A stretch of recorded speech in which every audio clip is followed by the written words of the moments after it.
이스라엘의 역사를 쭉 들여다보고 있는데, 특별히 역사 가운데 가장 태평했을 때가 언제냐면 바로 이때예요. 솔로몬이 즉위해서 성전 짓고 왕궁 지었을 때, 그때 이스라엘 땅에 가장 태평한 때가 그때예요.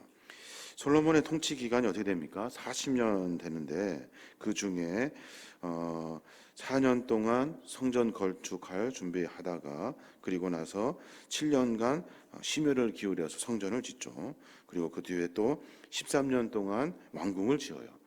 그리고 뒤에 16년 동안 솔로몬이 백성들과 함께 통치하는 기간을 거치게 되는데, 오늘 말씀을 가만히 보면 하나님의 경고의 말씀이 들어있죠. 너희들이 이리 하면 내가 너희를 지켜주겠다 하시는 하나님의 말씀이에요. 특별히 여기에 보면 성전이라도 내 앞에서 던져버릴 것이니, 그리고 또 이스라엘 모든 민족 가운데 속담거리로 만들 거다. 속담거리와 이야기거리가 될 것이다. 아무리 성전이 높아도 다 비웃을 것이고 여호와를 무시한 까닭이 무엇인지 다 깨닫게 될 것이다 하면서 하나님의 심판의 경고가 기록되어져 있습니다. 여하튼 솔로몬은 가장 태평한 때를 지금 보내고 있어요. 성전으로 말미암아 법궤도 운반하여 옮겨놨고, 그리고 나서 성전 봉헌식도 했죠. 그리고 모든 소유를 하나님께 올려드리고 봉헌 기도를 솔로몬이 또 하나님 앞에 올려드려요. 그러면서 백성들이 모두 듣는 봉헌 기도와 봉헌식을 통해서 이스라엘 백성이 어떻게 살아야 하는지에 대한 이야기를 쭉 설명하고 말합니다. 근데 쭉 시간이 흐르는데 그 시간이 많지가 않아요. 여러분 성경을 보셔서 알겠습니다만은 이스라엘 백성이 그 땅이 가장 태평했던 그 땅이 대혼란을 만나게 됩니다. 나라가 두 쪽이 나게 되고, 그 뒤로 계속해서 그 나라는 이방신을 섬기는 그런 나라들로 바뀌어지게 돼요.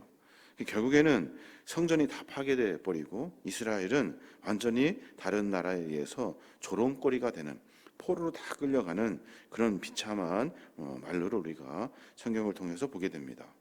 그런 이야기를 알고 있는 우리가 오늘의 이 본문을 바라보면 하나님은 어떤 분이신지에 대한 깊은 고민과 묵상이 될 수밖에 없어요. 가장 태평할 때가 가장 위험할 때고, 가장 하나님을 잘 섬긴다고 하는 그때가 우리로 하여금 가장 큰 시험에 빠지게 되는 그 순간이 된다는 사실을 우리가 분명히 알아야 하는 겁니다.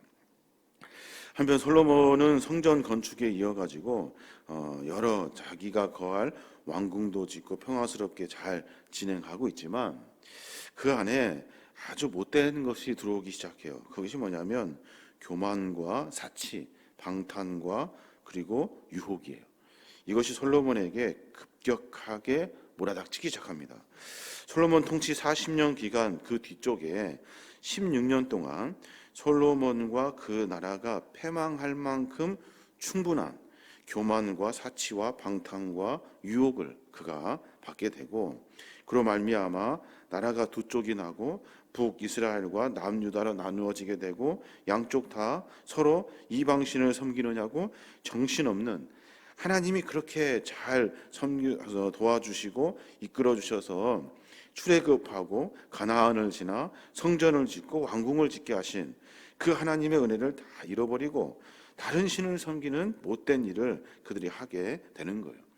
그게 긴 시간 동안, 오랫동안 조금씩 지내는 것이 아니라 아주 짧은 기간에 솔로몬이 교만해지고 사치해지고 방탕과 유혹에 빠짐으로 말미암아 하나님을 잃어버리게 되었다는 거예요.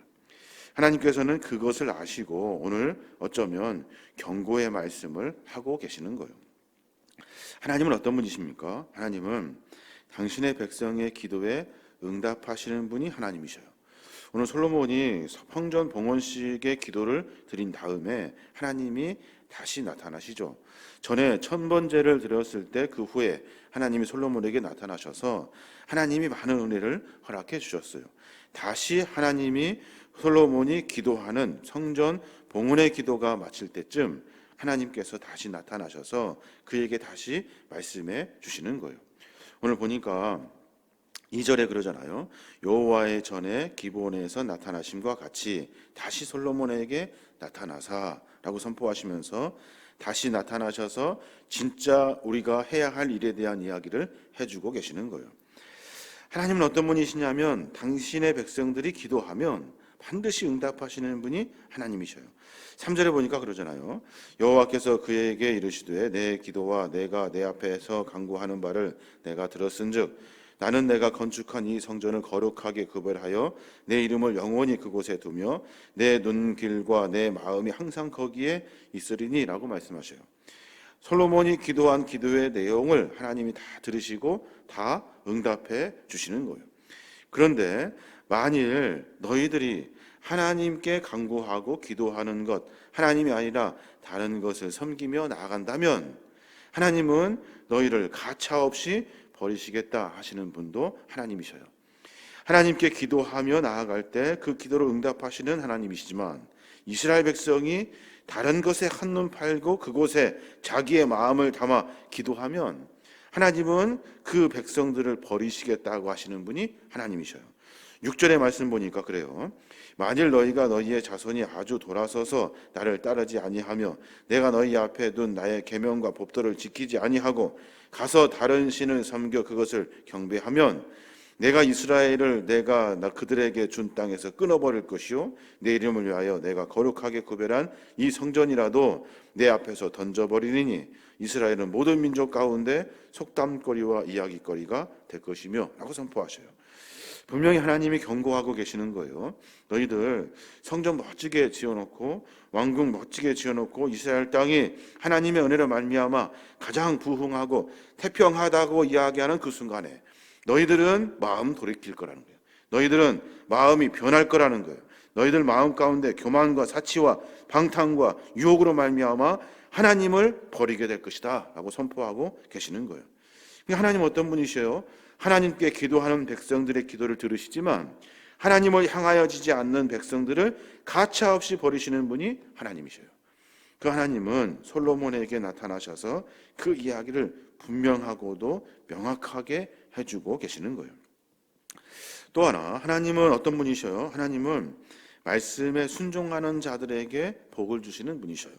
하나님의 말씀, 하나님이 명령하신 그 말씀, 무엇을 어떻게 해야 하나님을 섬기는 일인지에 대한 말씀에 순종하는 사람들, 그 사람들에게 하나님은 복을 주신다 약속하셔요. 4절에 보니까 그래요. 4절에 보니까 내가 만일 내 아버지 다윗이 행함같이 마음을 온전히 하고 바르게 하여 내 앞에서 행하며 내가 내게 명령한 대로 온갖 일에 순종하여 내 법도와 율례를 지키면 내가 내 아버지 다윗에게 말하기를 이스라엘 왕이 오를 사람이 내게서 끊어지지 아니하리라 한 대로 내 이스라엘 왕위를 영원히 경고하게 하려니와 라고 선포해요. 그러니까 하나님은 어떤 분이셔요? 하나님은 하나님 말씀에 순종하여 바르고 온전하게 행할 때 그때 하나님의 명령대로 온갖 일에 순종하여 법도와 율례를 지키면 하나님은 그 백성들을 이끌어내셔서 마치 왕위가 끊어지지 않은 것 같이 이 땅을 지키시고 인도하신다라고 선포하고 계시는 분이셔요. 근데 오늘 하나님의 말씀을 보면 경고의 말씀을 하셔요. 말씀에 순종하지 않는 백성들이 어떻게 되는지에 대한 이야기를 하고 계셔요. 8절에 보니까 그러잖아요. 이 성전이 높을지라도 지나가는 자마다 놀라며 비웃어 이르되 여호와께서 무슨 까닭으로 이 땅과 이 성전에 이같이 행하셨는고 하면 대답하기를 그들이 그들의 조상들을 애굽 땅에서 인도하여 내신 그들의 하나님 여호와를 버리고 다른 신을 따라가서 그를 경배하여 섬김으로 여호와께서 이 모든 재앙을 그들에게 내리심이라 하리라 하셨더라 라고 말씀하셔요. 하나님의 명령을 지키라고 하신 말씀에 따라갔으면 하나님은 왕위도 계속 끊어지지 않게 이스라엘 백성이 평안하게 하실 것인데 이스라엘 백성이 하나님의 말씀을 따르지 않았다는 거예요. 왜요? 가장 교만하고 가장 사치스럽고 방탕하고 유혹에 빠지는 순간, 그 짧은 순간에 이스라엘 백성들이 모두가 다 마음을 돌이켰기 때문에 그래요.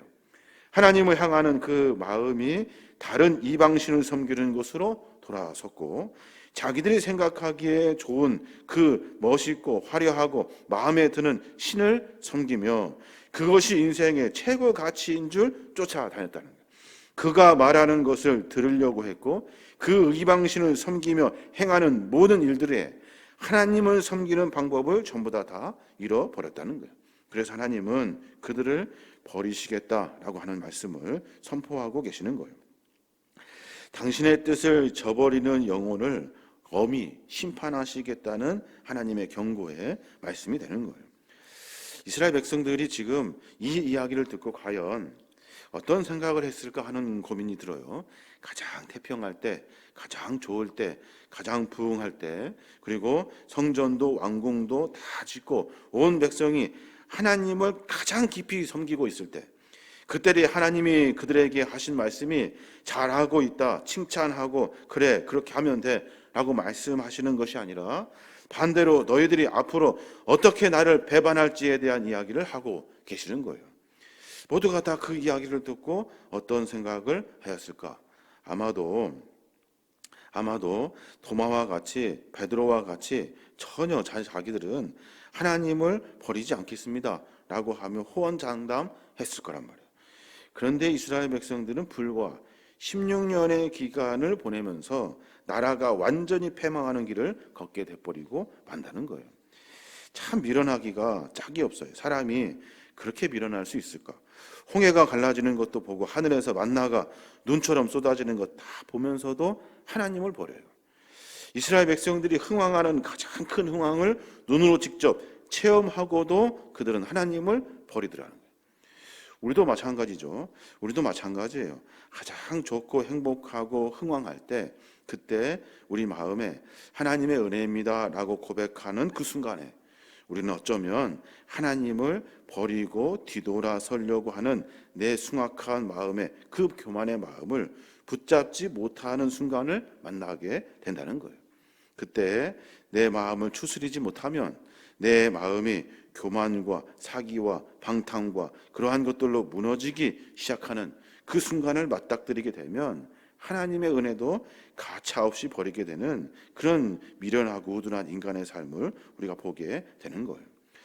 하나님은 늘 우리의 기도에 응답하시는 분이셔요.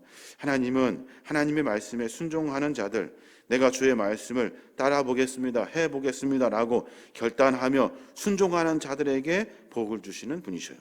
하나님은 어떤 분이셔요? 하나님은 하나님이 아니라 다른 것에 한눈 파는 백성들을 버리시는 분이시고, 하나님 말씀이 아니라 다른 것에 마음 뺏겨 그 말씀을 쫓아다니는 모든 사람들의 그 백성과 삶의 모습을 하나님께서 비웃음거리가 되게 하신다는 거예요. 그 하나님의 경고의 말씀을 우리가 분명히 들어야 할 겁니다. 오늘 하루 가운데 그런 고백이 있었으면 좋겠어요. 가장 흥황할 때, 가장 잘 되고 있다고 생각할 때, 그때 우리가 정신 차리지 못하면, 거기에 한눈 팔아 넘어지면 우리는 가장 짧은 순간에 너무도 쉽게 무너져 버리고 만다는 것을 깊이 알고 깨달아야 하는 겁니다. 늘 하나님께 기도하는 그 시선과 하나님께 기도하는 그 열심과 헌신의 마음이 식어지지 아니하도록 늘 점검해야 되고, 내가 어디에 말에 귀를 기울이고 있는지, 어디에 내가 집중하고 있는지, 하려고 하는지, 그런 것들을 세심하게 들여다보고 우리의 삶을 정비해야 될 줄로 믿습니다. 사람이 참 어려운 것 같아요. 말은 참 쉬운데 이렇게 살기가 쉽지가 않습니다. 말씀을 통해서 다시 한번 하나님의 말씀으로 말미암아 우리의 삶을 정비하고 또 하나님께 한 걸음 한 걸음 나아갈 수 있는 그런 신앙의 결단이 우리 안에 있어야 할 것입니다. 오늘 하루 가운데 그런 고백으로 말미암아 나의 기도에 응답하시는 하나님, 또 하나님 말씀에 순종하는 자들에게 복을 주시는 하나님, 그 하나님을 분명히 기억하고 다른 곳에 한눈 팔지 아니하는 거룩한 믿음의 종들 되시길 주님의 이름으로 축원합니다.